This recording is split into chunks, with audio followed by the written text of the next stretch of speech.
Jury. Le directeur général de l'APIX est l'invité de Mamoudou Ibra Kane. L'environnement des affaires, les grands travaux, le plan Sénégal émergent, l'autoroute à péage et plusieurs autres sujets. Mountagassi est également candidat à la mairie de la commune de Aéré-Lao, à Podor. Grand jury ce dimanche de 11h à midi avec Mamoudou Ibra Kane sur la radio Futur Média.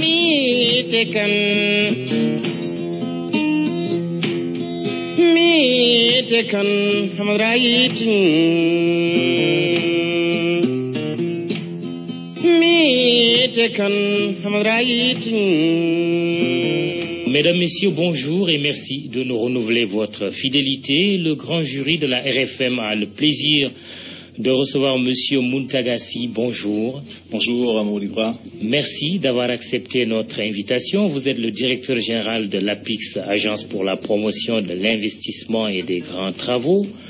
Avant d'occuper ce poste en avril 2013, l'année dernière, cela fait 1 an et 1 mois exactement, vous avez eu le parcours professionnel suivant. Directeur de Crown Food Europe, directeur opération Afrique, DG de l'usine de Laon et directeur food qualité et procédés en Europe du groupe avec un chiffre d'affaires de 8,6 milliards de dollars et 20 650 emplois. Crown Sénégal, dont vous étiez le DG, est la première entreprise certifiée ISO 9001 version 2000 de l'Afrique de l'Ouest en 2001. Sous votre direction, dit-on dans votre biographie, l'entreprise a obtenu son meilleur résultat opérationnel en tant que la plus grande usine de fabrication de fonds à couverture facile en Europe, passant d'un point négatif, moins 5% en 2007 à un point positif, plus 10% en 2010. Au titre de vos activités socio-professionnelles, vous êtes président et membre fondateur du réseau d'amélioration de la productivité industrielle du Sénégal en 2003. S'agissant de votre parcours académique, Mountagassi, vous êtes titulaire d'un exécutif MBA, finance et administration de l'UQAM de Montréal au Canada, d'un DA en sciences de l'ingénieur de l'ESP de Dakar. À vos heures perdues de DG, vous faites de la politique. Vous êtes investi sur la liste de Benno Bokk Yakaar à Aéré-Lao, c'est bien ça? Tout à fait. C'est donc une alliance entre l'APR, le Parti socialiste, l'AFP, le RP et un paquet de mouvements de soutien et de mouvements citoyens. Et votre ambition est d'être le maire de cette commune du département de Podor. Les jeux sont faits. Tout à fait, et nous pensons que nous tenons le bon bout. La machine et la dynamique de communication sur le projet de développement que nous portons est lancée et nous avons bon espoir avec la volonté populaire et la clarté du message et sa sincérité que nous serons au soir du 29 juin le maire de Aéré-Lao. Nous reviendrons tout à l'heure sur la politique en évitant d'être épinglé pour campagne déguisée. Mountagassi, si nous vous avons invité, c'est surtout pour vous interpeller en tant que DG de l'APIX. Parlons d'abord de l'environnement des affaires au Sénégal. L'heure pour l'APIX est à la mise en œuvre du programme triennal de réforme de l'environnement des affaires et de la compétitivité pour la période 2013-2015. Où en êtes-vous, surtout que la dernière notation Doing Business n'était pas reluisante pour le Sénégal? Merci Mamoudou Ibra de nous offrir aujourd'hui donc l'opportunité d'échanger sur les questions essentielles de réforme au Sénégal. Comme vous l'avez si bien indiqué, fin novembre 2013, le classement du Sénégal dans le business a fait l'objet de beaucoup de discussions. C'est à ce moment précis que la volonté du gouvernement a été orientée vers la mise en place d'une batterie de mesures, à savoir 27 mesures essentielles pour remonter de manière décisive le classement du Sénégal pour le Doing Business 2015. À ce niveau, des progrès ont été faits et là aussi je peux dire que nous tenons le bon bout. Essentiellement parce que dans la création d'entreprises aujourd'hui, il est possible de créer son entreprise au Sénégal en 24 heures. Vous arrivez à l'APIX le matin à 8 heures, vous revenez à 16 heures, votre entreprise est officiellement créée. Pour l'obtention du permis de construire, il est possible aujourd'hui d'obtenir son permis de construire en 40 jours. Dans le classement précédent, la durée d'obtention du permis de construire qui avait été retenu était de l'ordre de 160 à 170 jours. J'expliquerai pourquoi, parce qu'on a mis en place des mesures ou des dispositifs opérationnels qui permettent de l'obtenir, et je reviendrai là-dessus. Pour le commerce transfrontalier, il est possible aujourd'hui de faire toutes ces transactions, import et export, en moins de 10 jours. La performance récente est affichée à 8 jours. Ceci traduit simplement l'amélioration nette de la façon de faire des affaires au Sénégal. Et à ce titre aussi, nous pouvons noter les gains par la mise en place de décrets qui permettent aujourd'hui de créer son entreprise au Sénégal avec 100 000 francs CFA. On peut créer une SARL avec un capital minimum de 100 000 francs CFA. De par le passé, donc l'année dernière, pour créer une SARL, il fallait déposer, ça coûtait 1 million de francs CFA. Donc il y a un gain de 900 000 francs CFA.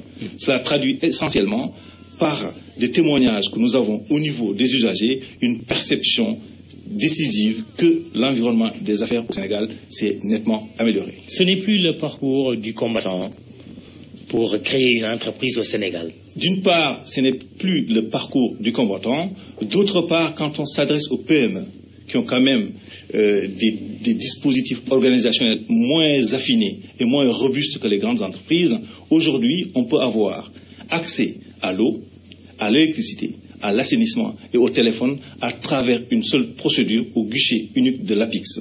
Donc nous avons signé un protocole d'accord avec les concessionnaires, à savoir la Sonatel, la SDE, l'ONAS et la Sénélec, pour permettre aux usagers, à travers une procédure unifiée, unique à l'APIX, d'avoir accès à ces utilités. Ceci permet simplement de dire que quand on met des dispositifs cohérents, avec moins de coûts et moins de temps, on peut faciliter la vie aux porteurs de projets au Sénégal. À vous entendre parler, c'est comme si tout était nickel. On sait que le dernier rapport d'une business avait quand même fait cas des difficultés qu'on avait au Sénégal en ce qui concerne le transfert de propriété, en ce qui concerne la justice commerciale. Est-ce qu'il y a des avancées significatives à ce niveau? Le transfert de propriété, aujourd'hui, vous pouvez procéder au transfert de propriété en 50 jours. Auparavant, c'était 215 jours. Et la taxe associée au transfert de propriété est passée de 15% à 10%. Donc je pense que c'est un progrès énorme, même si ça a été notifié dans le dernier classement comme un point de progrès pour le Sénégal. Rappelons simplement que le cycle d'évaluation du Doing Business, c'est du mois de juin à l'année N au mois de juin l'année N-1. Donc l'année dernière, l'évaluation Doing Business 2014 pour les performances du Sénégal en 2013, c'était les réalisations de juin 2012 à juin 2013. Donc toutes les mesures qui ont été réalisées et bouclées par l'État du Sénégal et le gouvernement de juin 2013, au-delà de juin 2013, n'ont pas été prises en compte dans le classement de Doing Business 2014. Donc si je reviens sur votre remarque au niveau du transfert de propriété, je peux vous assurer, en 50 jours, c'est possible, et que aussi le taux ou la taxe associée est passé de 15 à 10%. Reste la grosse affaire, la justice commerciale. Et elle pose problème au Sénégal en termes non seulement de longueur des délais. Votre dossier est instruit avant d'arriver à un jugement final, il s'écoule quand même une très bonne période, mais ce qui est mis en cause aussi, c'est certaines pratiques. Vous savez, aujourd'hui, telle que la corruption. On a pris en compte toutes ces questions et on a mis en musique les compétences sectorielles en la matière, à savoir un protocole d'accord a été signé entre le ministère de la Justice, Gaïlé 2000 et l'APIX. Et à travers l'application SEN Infogreffe, on va vers la protection de l'investisseur, on va vers la réduction des délais d'exécution de contrats et aussi l'accès facilité à l'information économique et financière. Ceci revient à dire que les tentatives ou les possibilités de corruption sont réduites, sinon annulées. Et à ce niveau, les dispositions, en ce qui nous concerne, dans la dynamique de la batterie en musique, en fonction des disponibilités de l'application SEN Infogreffe. On va vers la dématérialisation de certaines procédures. Quand vous parlez d'informatisation, dématérialisation, on parle de réduction des coûts et la possibilité d'enlever dans le processus l'évaluation de l'être humain. Quand on met moins d'évaluation et d'appropriation de l'être humain dans un dispositif informatisé, je peux vous garantir que les possibilités de corruption sont réduites, sinon annulées. Et vous vous attendez à une amélioration de la note pour le Doing Business de 2015. Sur quoi fondez-vous cet espoir, cet optimisme?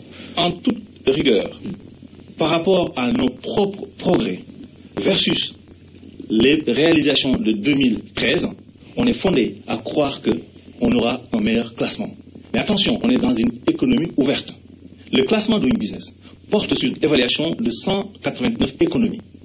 Les autres pays aussi progressent et évoluent en fonction des dispositions et des facilités que leur offre leur environnement des affaires. Le Sénégal a mis en place un plan d'action composé de 27 mesures. Cette batterie de mesures a été aujourd'hui réalisée. Nous estimons les mesures ont été réalisées. On va maintenant vers la dématérialisation. Donc les mesures ont été réalisées. Il y a un suivi rapproché du plan d'action par le Premier ministre. Depuis le 11 décembre 2013, le Premier ministre, tous les mois, réunit l'équipe du Sénégal en matière du programme de la réforme de l'environnement des affaires et de la compétitivité. On a fait un suivi rapproché, des revues d'étapes régulières et systématisées qui font qu'aujourd'hui, les mesures dont on a la responsabilité avec les ministères sectoriels sont bouclées. On travaille sur maintenant la communication de ce qui a été fait. Parce que le classement Doing Business, c'est l'évaluation de la perception des usagers de ce qui a été fait. On peut avoir déroulé une batterie de mesures, on peut avoir mis en place des dispositions et des réformes. Il faudrait derrière qu'on s'assure de leur effectivité et de leur impact sur la manière de faire des affaires au Sénégal par les usagers. C'est à ce niveau que nous avons lancé un programme de communication pour que les usagers soient informés des possibilités qui leur sont offertes aujourd'hui et les contributeurs puissent aussi être au courant de ce que le Sénégal a pu mettre en place dans la matière. Voilà, en gros, la façon dont je peux, d'une manière ramassée, répondre à votre question. Est-ce que notre notation sera meilleure pour le prochain classement? Nous estimons qu'on aura une meilleure note pour le prochain classement, mais nous rappelons simplement qu'on est dans une économie ouverte. Les autres pays aussi progressent. Alors, notation meilleure ou mauvaise, qu'est-ce que ça peut représenter pour un pays comme le Sénégal? Vous savez, l'environnement des affaires a une importance particulière pour un investisseur. Je ne parle pas seulement de l'investisseur sénégalais, mais l'investisseur étranger qui fait le choix de quitter son pays, venir investir en Afrique. Il a la possibilité d'avoir des éléments d'appréciation de la manière dont son investissement va être traité là-bas. Le Sénégal dispose de caractéristiques pays intéressantes à tout point de vue. On a des avantages compétitifs et comparables à tout point de vue. Mais à ce niveau, malgré la stabilité démocratique du pays, du Sénégal, qui est donc un avantage énorme par rapport aux autres pays de la sous-région, malgré les conditions climatiques favorables au développement des projets agricoles, du tourisme des affaires, du tourisme médical, malgré aussi notre position géographique qui nous donne une ouverture certaine sur l'océan Atlantique, on est positionné à moins de 7 heures de vol des grandes capitales européennes et américaines. On a aussi, à travers le Sénégal, un accès facile pour n'importe quel investisseur d'accéder au pays de l'UEMOA. Donc, d'accéder facilement à 80 millions de consommateurs. Si on fait une extension sur la CEDEAO, on a accès à 300 millions de consommateurs.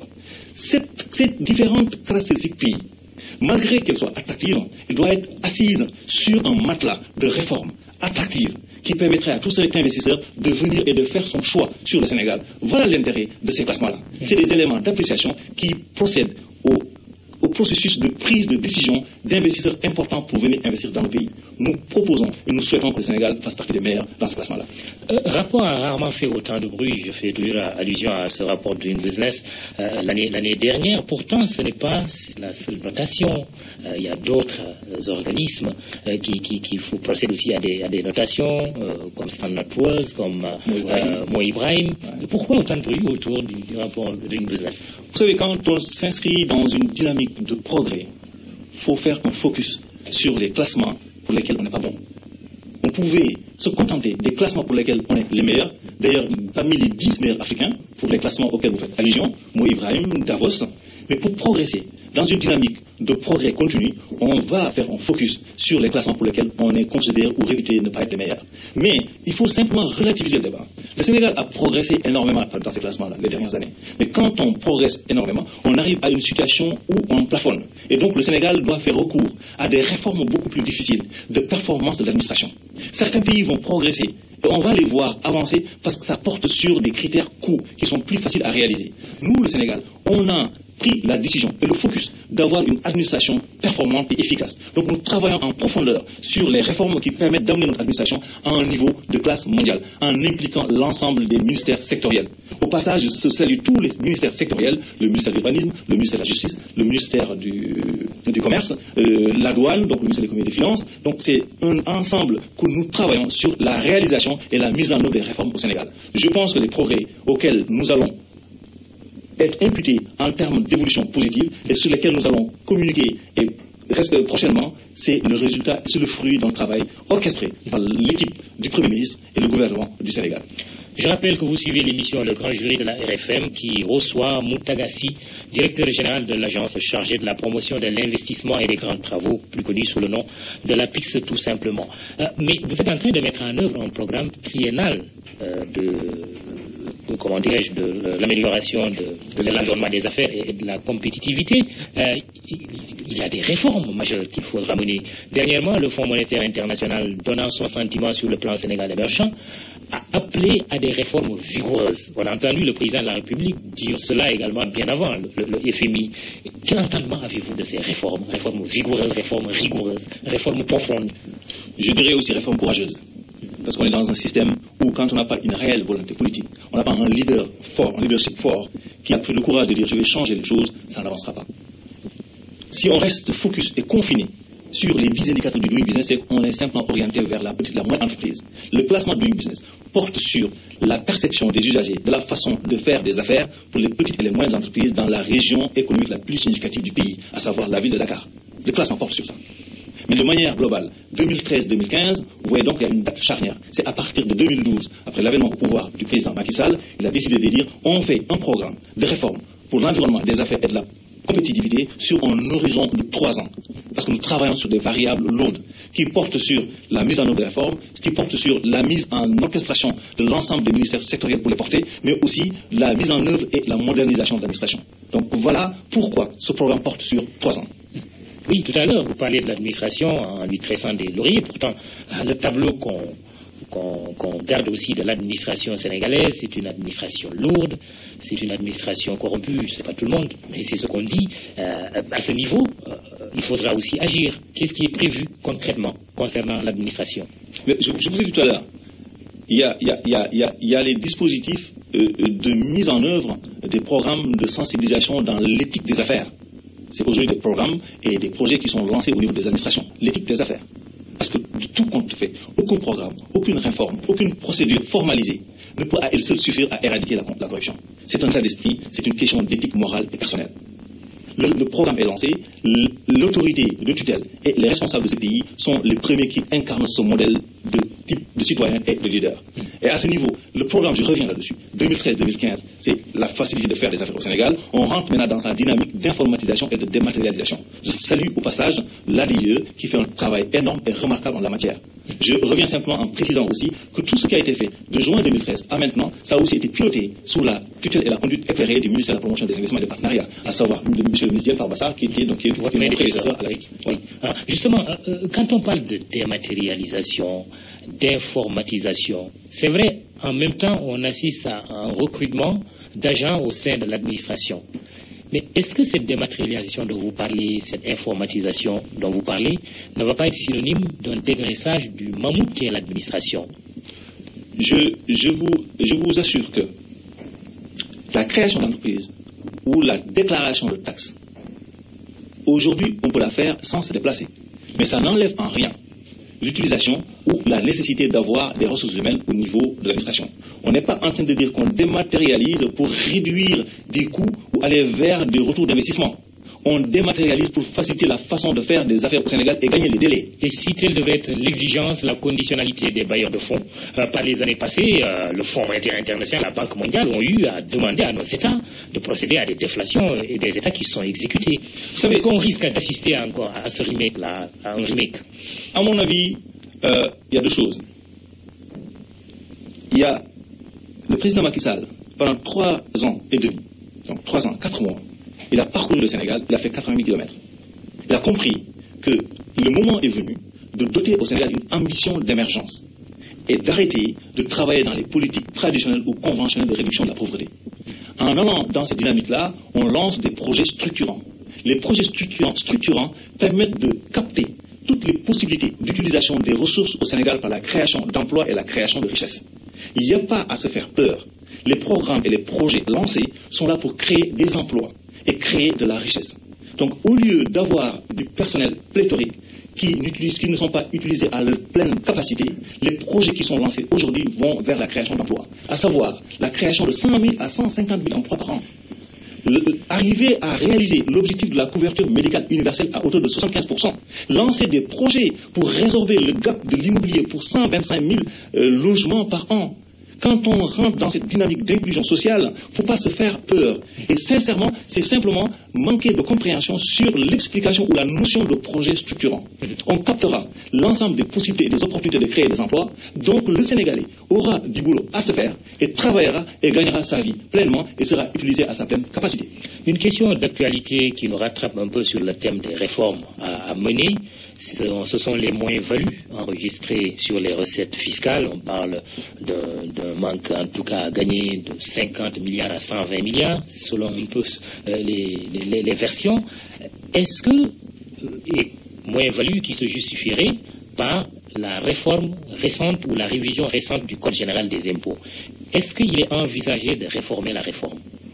Vous savez, le Code général des impôts confère une simplification de l'administration fiscale, des mesures incitatives et attractives pour l'investissement et l'exportation. Une économie n'est pas forcément fiscale, elle n'est pas forcément orientée vers des recettes, elle peut aussi être orientée vers l'économie réelle, une économie d'émergence.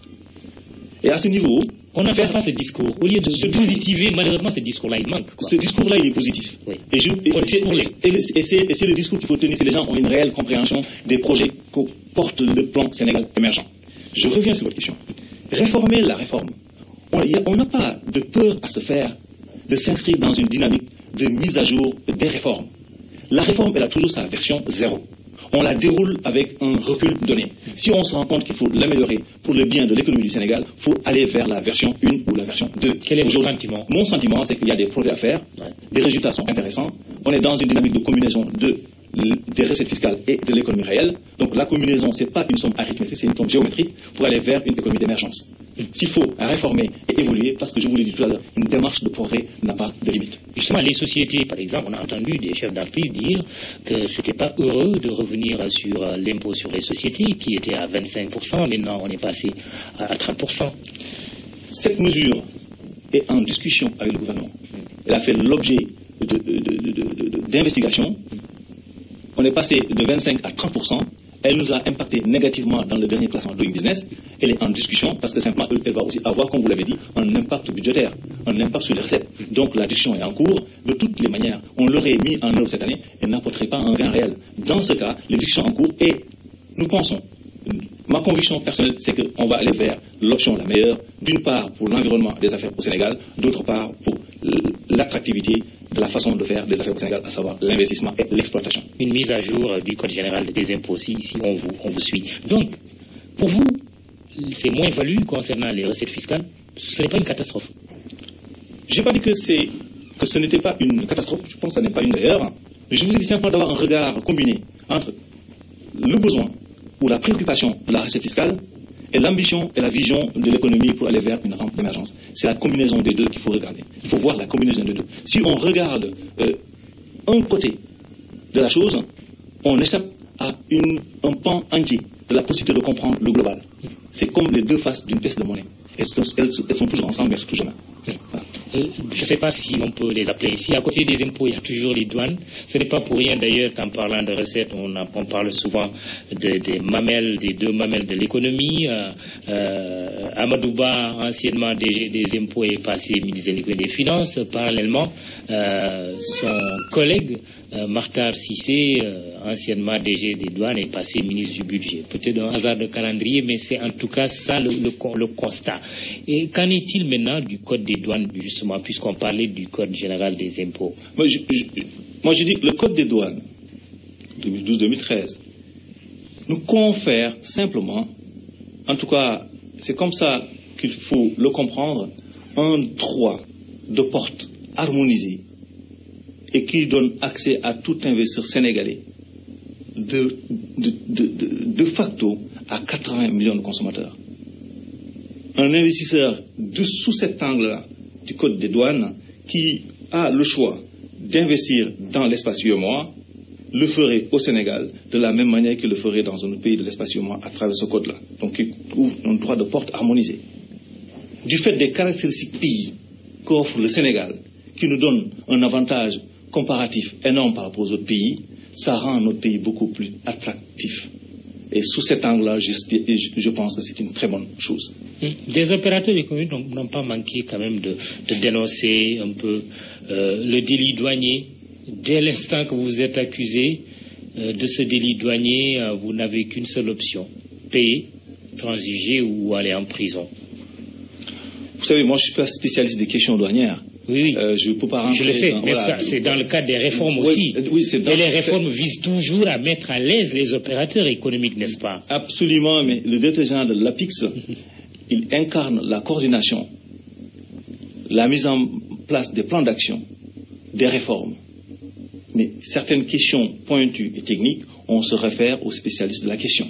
Muntagassi est le DG de l'APIX. Vous saluez dans une interview accordée à nos confrères de la Gazette cette semaine la modernisation des services et infrastructures du port autonome de Dakar comme faisant partie des facteurs ayant permis au Sénégal d'intégrer le top 10 des pays africains devant le Ghana et la Côte d'Ivoire à l'indice global de compétitivité de Davos. Mais est-ce que vous ne passez pas sous silence la concession du terminal vraquier à Nicotran avec un risque élevé de désinvestissement et de perte de 3000 emplois créés par les sociétés de manutention priées d'aller voir ailleurs? Je pense qu'on peut avoir une autre lecture de ces dispositifs-là. Le directeur général du port autonome de Dakar est un patron de business. Il a son business plan, il a ses besoins mis en place avec son plan d'action pour pouvoir atteindre ses objectifs, pour lui et pour le Sénégal. Je fais confiance à son équipe et à son jugement, parce qu'on échange très souvent ensemble. À mon avis, et de ma fenêtre, les transactions liées au commerce transfrontalier, comme je l'ai dit, enregistrent des records intéressants. On peut le faire aujourd'hui en moins de 10 jours. Et ça nous place parmi les 10 meilleurs pays africains. De ma fenêtre, je pense que c'est une très bonne chose. Je ne passe sous silence aucun aspect important de l'aspect de l'investissement et de l'économie du pays. Voilà ma lecture et mon commentaire sur le sujet. Oui, mais en fait, en arrière-fond, ma question pose aussi quelque part aussi la problématique de la préférence nationale. Est-ce qu'il n'est pas temps pour le Sénégal de mettre en œuvre une politique aussi de préférence nationale, comme cela se passe ailleurs, surtout des pays qui sont aujourd'hui émergents ou qui aspirent à l'émergence? Quel est votre sentiment sur cette problématique? Mon sentiment, c'est que la préférence nationale, elle a été formalisée et actée dans la nouvelle loi PPP, Partenariat public-privé, qui confère et recommande fortement que pour tout type d'investissement, il est fortement recommandé d'impliquer ou d'associer des investisseurs nationaux. C'est acté et signé par l'Assemblée. Donc on ne peut pas démontrer meilleure volonté que d'impliquer le secteur privé national, d'une part. D'autre part, le plan Sénégal émergent a été conçu, formalisé et diffusé avec l'implication du secteur privé national, qui en a d'ailleurs porté le projet et qui a participé à toutes les séances et toutes les séances et toutes les actions de communication et de vulgarisation. Donc je pense que la loi PPP, récemment votée à l'Assemblée en février 2014, confère la volonté du Sénégal d'impliquer le secteur privé national dans tout type d'investissement privé au Sénégal. Et pourtant, quand on regarde bien les choses, la réalité est tout autre. Hein. On prend le secteur des télécommunications, le secteur financier, les banques et d'autres secteurs. Le secteur privé national est très peu représenté. Donnez-moi des valeurs aux paramètres. Le constat est quand même là. Non, mais c'est très bateau de dire les télécoms, etc. Prenons les télécommunications, ça c'est très concret. Donnez-moi des valeurs aux paramètres. Mais prenez les télécommunications. Vous avez aujourd'hui comme opérateur, concernant Tigo, c'est des étrangers. Expresso, c'est des étrangers.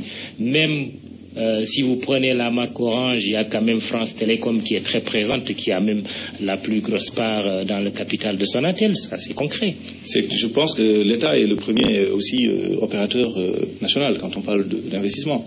Donc, je peux vous dire qu'on n'est pas quand même... Le secteur privé national. Voilà, mais je dis, entre autres aussi. Donc voilà. À mon avis, j'aime bien qu'on donne des valeurs aux paramètres. Et puis bon, je pense que la loi PPP est à saluer. Elle a été votée à l'Assemblée en février 2014 et elle vient s'adosser au plan Sénégal émergent pour permettre de capter des investissements avec des délais beaucoup plus réduits qu'ils ne l'étaient auparavant et en impliquant dès le début des processus le secteur privé national. Je pense que c'est à saluer et ça a été porté par le Sénégal. Mountaga Sy, de l'APIX, parlons maintenant du plan Sénégal émergent, un plan qui va s'étendre jusqu'en 2025, 2035, ça c'est l'ambition d'émergence, mais on a différents horizons temporels. Exactement. Comme l'horizon 2016 où on s'attend à un taux de croissance de 7%. Nous reviendrons sur la question du taux de croissance. Mais s'agissant du plan Sénégal émergent plus dans sa globalité, quelle est la tâche de l'APIX dans la mise en œuvre du PSE? Vous savez, l'APIX a dans ses missions principales la promotion de l'investissement au Sénégal, notamment les IDE, donc les investissements directs étrangers, et aussi les grands travaux. De par son expertise et de son expérience, l'APIX a été associé et impliqué dans la mise en œuvre, dans la conceptualisation et la formalisation du plan Sénégal émergent. Je pense que ça a été une chance pour moi de venir au moment où on allait vers une nouvelle orientation du plan Sénégal émergent et de sa formalisation. Ça a permis aussi à l'APIX et son équipe de comprendre les orientations nouvelles du Sénégal, l'ambition de son Excellence le Président Macky Sall de porter le Sénégal vers une rampe d'émergence pour 7% de la croissance du PIB, donc pour les une moyenne de 7% pour les 5 années à venir. On a formalisé, mais on a compilé les projets portés par le Sénégal, mais conçus à la base par les ministères sectoriels. Donc on a à la fin permis de disposer d'une batterie de mesures avec bien sûr le ministère de l'économie et des finances, donc les experts sénégalais au niveau du ministère de l'économie et des finances, donc avec lesquels nous avons travaillé à sortir ce plan. L'APIX a aidé à la formalisation, avec le ministère de l'économie et des finances, avec le ministère de la promotion des investissements et des partenariats. Nous avons porté le projet ensemble avec le gouvernement du Sénégal. Ce projet a été porté au niveau du groupe consultatif avec une innovation majeure, en tout cas de taille, de consacrer le 25 février comme une journée dédiée au secteur privé, donc porté par le ministère de la promotion des investissements et des partenariats, à savoir le ministre Diène Farba Sarr. On a vu le résultat, on a obtenu une mobilisation exceptionnelle, à savoir plus de 1113 investisseurs nationaux et étrangers se sont retrouvés à Paris pour l'événement et ont tous porté des manifestations d'intérêt certaines sur les projets du Sénégal. Ça traduisait certainement la pertinence de la vision du Sénégal pour le plan Sénégal émergent. Je n'ai pas oublié la journée du 24 février où donc les besoins d'investissement du Sénégal ont été dépassés largement par donc l'octroi de nouveaux financements par les partenaires techniques et financiers du Sénégal. Vous êtes un technocrate, un homme politique, ancien Premier ministre. Idrissa Seck a eu à porter un jugement récemment sur le plan Sénégal émergent en disant que ce n'était pas du tout sérieux de faire croire aux Sénégalais avec la crise qui sévit actuellement dans le monde, qui affecte aussi les bailleurs, que les gens mettront près de 5 000 milliards pour financer le PSE. Qu'est-ce que vous répondez? Je pense que quand on s'inscrit dans une dynamique de mise en œuvre d'un plan comme celui-là, quand on s'inscrit dans une dynamique d'aller vers une rampe d'émergence avec une croissance du PIB de 7% en moyenne, mais il faut aller chercher la décomposition du PIB de 7%. Cette décomposition du PIB de 7% qui traduit une ambition d'émergence économique vient aussi s'adosser sur des programmes d'inclusion sociale. Nous parlons d'agriculture, nous parlons d'énergie, nous parlons d'infrastructure. Les bailleurs de fonds, qui qu'ils soient, les partenaires techniques et financiers, ont compris et ont intérêt à ce que l'émergence se fasse en Afrique. Si on a des gens au Sénégal qui ont occupé des postes aussi importants, ne croient pas qu'aujourd'hui il est temps d'ambitionner pour le Sénégal une rampe d'émergence et non de se confiner dans des politiques conventionnelles de réduction de la pauvreté, c'est regrettable. Mais peut-être en comptant un peu plus sur les Sénégalais que sur l'extérieur. Est-ce que ce n'est pas le reproche qui vous est fait un peu? Je vous rappelle simplement que les bailleurs de fonds, les partenaires sénégalais, les partenaires du Sénégal, les investisseurs sénégalais apprécient le Sénégal à travers ses opportunités. Je vous ai parlé des 3 caractéristiques pays dont dispose le Sénégal. Il est rare de les trouver ailleurs en Afrique. La stabilité démocratique, la position géographique, les conditions climatiques. À cela vient s'adosser que la population sénégalaise elle est relativement jeune. À savoir, à peu près 3/4 des Sénégalais ont moins de 30 ans. Ça, c'est des appréciations positives pour n'importe quel investisseur et n'importe quel partenaire technique et financier. À cela vient maintenant s'ajouter. Au Sénégal, dans la région du fleuve, on a 240 000 hectares de terres cultivables. C'est une opportunité réelle. Nous disposons de plus de 750 millions de tonnes de fer enfouies dans notre sous-sol. C'est une opportunité réelle. On a plus de 500 000 tonnes de phosphate enfouies dans notre sous-sol. C'est une opportunité réelle. On a de l'ordre de 27 millions de minéraux, de métaux lourds enfouis dans notre sous-sol. Ça, n'importe quel investisseur, il le voit et sait qu'il y a une réelle opportunité. À cela vient s'ajouter une stabilité démocratique. L'investisseur viendrait sans hésiter mettre son argent au Sénégal parce que c'est là où il faut le faire, parce qu'il y a un plan cohérent, réfléchi et qui porte le Sénégal vers l'émergence. À propos du taux de croissance, l'objectif c'est 7% à partir de 2016. Cette année, on a noté pour 2013 en tout cas un taux de 3,5%.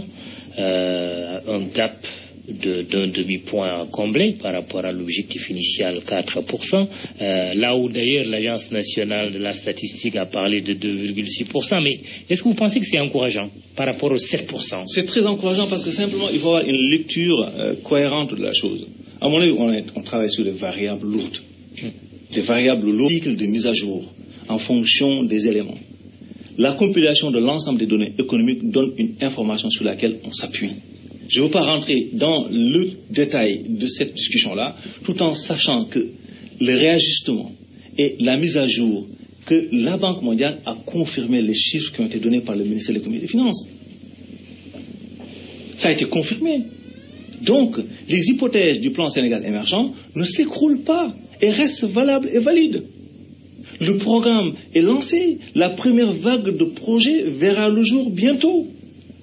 La semaine prochaine, où il y aura les Sénégalais verront que les gens ont travaillé sur des projets à forte valeur ajoutée, des projets qui viendront créer des emplois au Sénégal. Mais on attend ça. Ça démarrera bientôt. Oui, dites-nous concrètement, c'est quoi?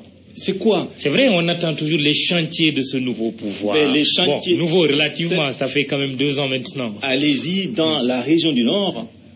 Il y a des aménagements hydro-agricoles qui ont démarré. Il y a 3000 hectares de terres qui vont être aménagés et assainis. Les gens ne vont pas regarder les chantiers. Prenez la voiture, allez au Fouta. Vous allez avoir des chantiers énormes à partir de Richard-Toll jusqu'à Ndjoum. Le pays est en chantier. Les gens ne le voient pas parce qu'ils restent confinés à Dakar. Allez dans le Diamniadio. Il y a un mouvement énorme de dynamique certaine qui se fait. Le pôle urbain de Diamniadio, il bouge. La zone économique spéciale intégrée, on a des projets, on a des manifestations d'intérêt et le projet démarre. Et heureusement d'ailleurs, avec la nouvelle loi PPP, on va accélérer la cadence, on va réduire les rythmes. C'est ça qu'il faut comprendre. C'est par là qu'il faut comprendre la pertinence de ce qui est en train d'être fait. Et tout ça doit s'appuyer sur un matelas de réforme. Le matelas de réforme a démarré. On commence à voir les résultats. Et les projets sont lancés. Allez à l'intérieur. Sortez de Dakar, s'il vous plaît. Nous sortons de Dakar. Je vais poser une question très précise. D'ailleurs, l'APIX, il y a à côté de la promotion de l'investissement, il y a les grands travaux. Quand on dit APIX, beaucoup de Sénégalais vous disent tout de suite autoroute à péage. Ça, ils l'ont vu, l'ont constaté. Quels sont les grands travaux sur lesquels vous êtes aujourd'hui, sur lesquels vous travaillez?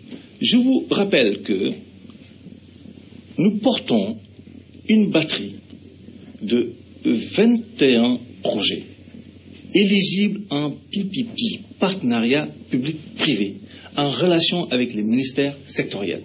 est dans les domaines de l'infrastructure. Parce qu'il y a à peu près 102 projets publics. Mais je parle des projets partenariats publics-privés. Au niveau des infrastructures, nous avons le tramway de Dakar. Le projet, avec ses études de faisabilité, va démarrer au mois de juin. Les études de faisabilité, il faut commencer par des études de faisabilité. C'est un projet important et innovant pour le pays. C'est un tramway de 35 km pour améliorer la mobilité dans la ville de Dakar. Nous avons le chemin de fer rapide de Dakar à l'aéroport AIBD. Les études de faisabilité vont démarrer, c'est un projet prioritaire. Nous avons l'aéroport international Blaise Diagne qui va être livré en juillet 2015. Les travaux démarrent et ça avance. Allez visiter. C'est quand même des chantiers hérités de l'ancien régime, il faut le reconnaître. Hérité, il faut le reconnaître. D'accord, il n'est pas dit. Même le tramway, c'est quand même une idée de Wade, même s'il ne l'a pas réalisé. Arrêtez, on n'a pas la volonté d'endormir les Sénégalais et de les réveiller le lendemain et dire c'est de nouveaux projets. Vous m'avez posé la question, est-ce que le pays travaille? Le pays travaille. Ceux qui veulent s'en rendre compte n'ont qu'à aller voir les chantiers. Le pays est au travail. Prenez la voiture, allez, venez avec moi ce soir. On va aller. Non, pas besoin. Voilà. J'ai eu à le faire. Mais il faut être factuel. Vous voulez factuel. Oui. Vous savez, il faut être factuel. Aujourd'hui, le projet de prolongement de l'autoroute à péage de Diamniadio à AIBD démarre, il va être livré le 31 août. Le centre international de conférence. 31 août là. 31 août 2014. Le centre international de conférence de Diamniadio, il est en chantier, il est en train d'être terminé. L'ossature a pris forme. Vous n'avez pas besoin aller sur Thiès, regardez à gauche, vous allez voir. Je ne comprends pas. La zone économique spéciale intégrée, le cargo village à côté de l'aéroport international Blaise Diagne, les études sont terminées, il se sera livré.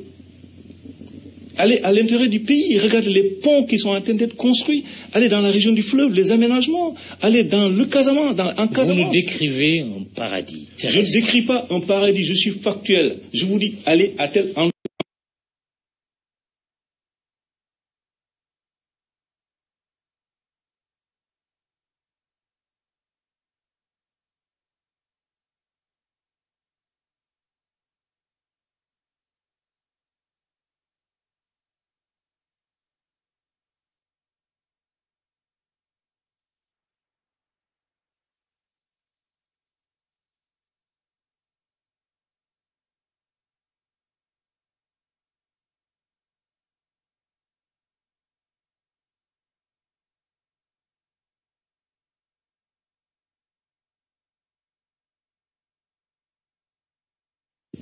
À différentes composantes. Il y a des composantes routières, à savoir l'autoroute. N'oublions pas que c'est une autoroute qui a traversé une ville, une zone urbaine. D'accord? De cette composante d'autoroute qui traverse une zone urbaine, il y a une composante de libération d'emprise. C'est-à-dire les projets ou les composantes liées au déplacement des populations qui seront impactées par ce projet. À savoir aussi, dans cette zone-là, en déplaçant ces populations, on construit des endroits où ces personnes vont loger. Donc c'est vers Tivaouane Peulh. Comme on a une vision globale, macro-système, on est dans une zone qui n'est pas loin de Mbebes. Et les populations déplacées, on a voulu en profiter aussi pour régler des problèmes d'habitat et des problèmes de cohésion sociale. En traversant la forêt de Mbao, il a fallu aussi prendre en compte l'environnement. Ce sont ces différentes composantes du projet qui donnent le montant que vous citez. Mais tout compte fait, aujourd'hui, les estimations sur les éléments de trafic dépassent de loin les réalisations, les résultats actuels sur le trafic dépassent de loin et dans le bon sens, les estimations au départ. Ça veut dire qu'il y avait un réel besoin des Sénégalais d'emprunter une voie rapide. Parce qu'à tout point de l'autoroute à péage, vous avez un axe parallèle avec un choix de sortir de Dakar sans payer. Des Sénégalais qui disent que c'est cher aussi. Des Sénégalais qui l'empruntent. Vous l'avez entendu? Oui. Non. Par rapport au tarif appliqué. Quelle est la responsabilité de l'APIX là-dedans?